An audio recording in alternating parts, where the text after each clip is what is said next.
YSR Congress party వాళ్ళు దొంగ బాబాయ్ అన్నట్టుగా మరి ఇప్పుడు వాళ్ళు ఎవరిని కొట్టకుండానే ముందే మమ్మల్ని కొట్టేశారని మరి నిన్న ఢిల్లీలో విజయసాయిరెడ్డి గారు మరి చాలా గొడవలు చేశారు.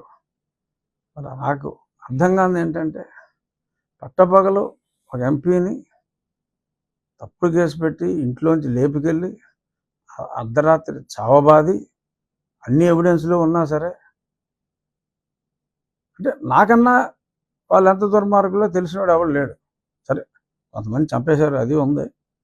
బట్ ఒక స్థాయి, ఒక ఎంపీ స్థాయిలో ఉన్నవాడిని ఈ రేంజ్లో వాళ్ళు చితకబాదారంటే మరి వాళ్ళు ఎంత దుర్మార్గులు అన్నది నాకు బాగా తెలుసు.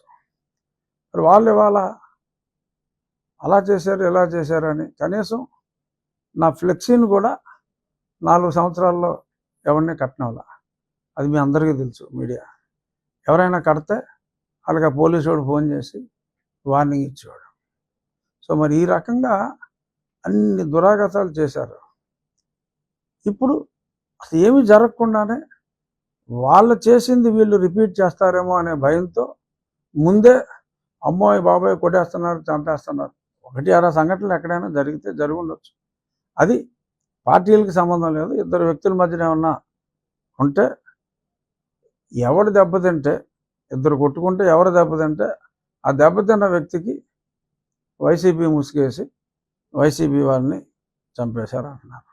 నేను ముందు నుంచి చెప్తున్నా, అరే ఆ పార్టీ సంకనాకి పోతుందిరా బాబు, ఓ 20 సీట్ల కన్నా రావు. సరే 11 వచ్చినాయి, నా అంచనాలు తప్పని. 20 సీట్ల కన్నా రావు అని ఎన్నోసార్లు నేను చెప్పా.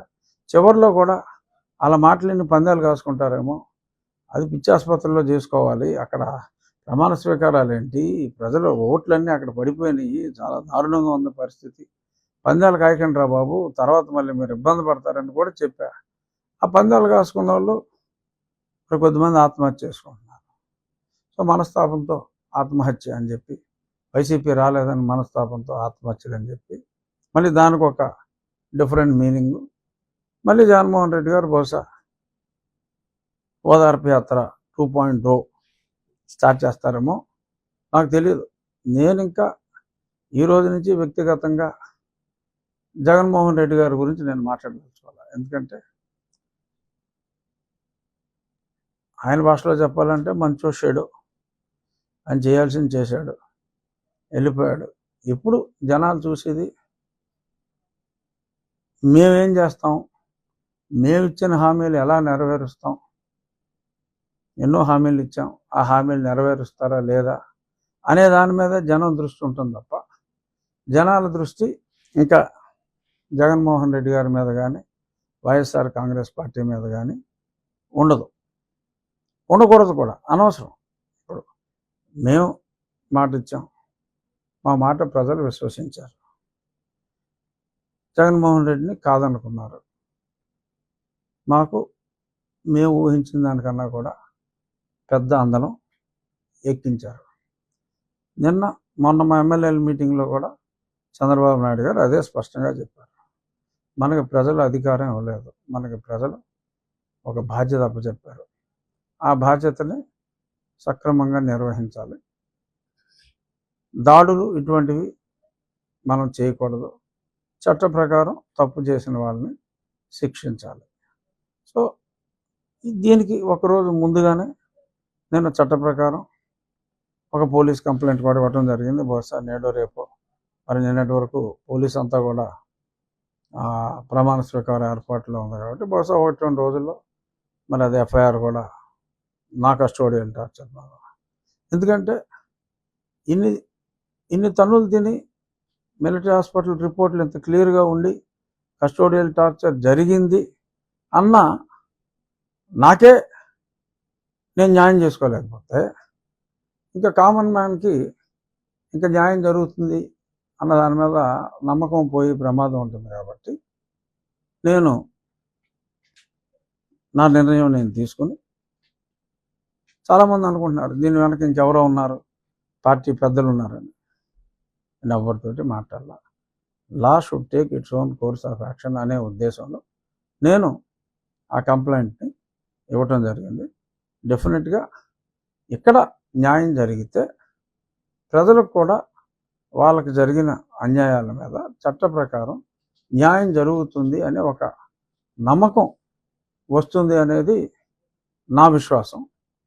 చూద్దాం మరి నా విశ్వాసం ఏమవుతుంది అనేది తెలుస్తుంది.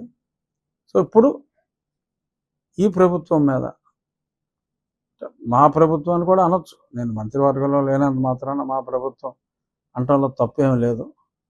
మా ప్రభుత్వం మీద ఇప్పుడు ప్రజలు ఎంతో విశ్వాసం, అతి విశ్వాసం అని కూడా చెప్పచ్చు, అంత విశ్వాసం ఉంది. కాబట్టి ముఖ్యమంత్రి గారు చెప్పినట్టు అత్యంత బాధ్యతాయుతంగా ఉండాలి.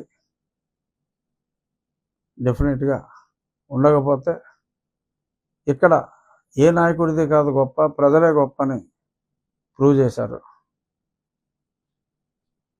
అప్పుడు అతనికి 151 ఇచ్చారు, ఇప్పుడు ఇక్కడ 164 ఇచ్చారు. ఇచ్చింది ఎవరు? ప్రజలు. అప్పుడు తెలుగుదేశానికి 40 వచ్చింది, ఇప్పుడు ఇతనికే 40 వచ్చింది. సో ఆ 20% అన్నది that will make all the difference. ఆ 20% అన్నది 57% వచ్చింది. 40 పెద్ద పార్టీలకి నార్మల్గా స్టాండర్డ్గా ఉంటారు. ఆ 20 అన్నది ఇంపార్టెంట్. వాళ్ళే టిల్ట్ చేసేది న్యూట్రల్ ఓటర్లో ఎటువంటి పార్టీ అఫిలియేషన్ లేకుండా నిజంగా ప్రజా సంక్షేమం కోసం మంచి జరుగుతుంది అనుకుంటే వేసేవాళ్ళు వాళ్ళే. సో వాళ్ళ మనసు నొచ్చుకోకుండా మా ప్రభుత్వం ముందుకెళ్తుంది. అందులో ఎటువంటి అపనమ్మకం ఎవరో పెట్టుకోవాల్సిన పని లేదు. అందరూ ఒళ్ళు దగ్గర పెట్టుకుని పనిచేయాలని చెప్పి ముఖ్యమంత్రి గారు చెప్పారు. సో ఆ రకంగానే తెలుగుదేశం పార్టీ వాళ్ళైనా ఎవరైనా ప్రజాస్వామ్యాలు ఎవరైనా ఒళ్ళు దగ్గర పెట్టుకోకపోతే ఏమవుతుంది రిజల్ట్ అన్నదే ప్రత్యక్షంగా మళ్ళీ నిన్నగా మనం చూసాం కాబట్టి దాని ప్రకారం ఉంటుందని నేను అనుకుంటున్నా. చూద్దాం. ఇంకా ఈ ప్రశ్నలు ఏమన్నా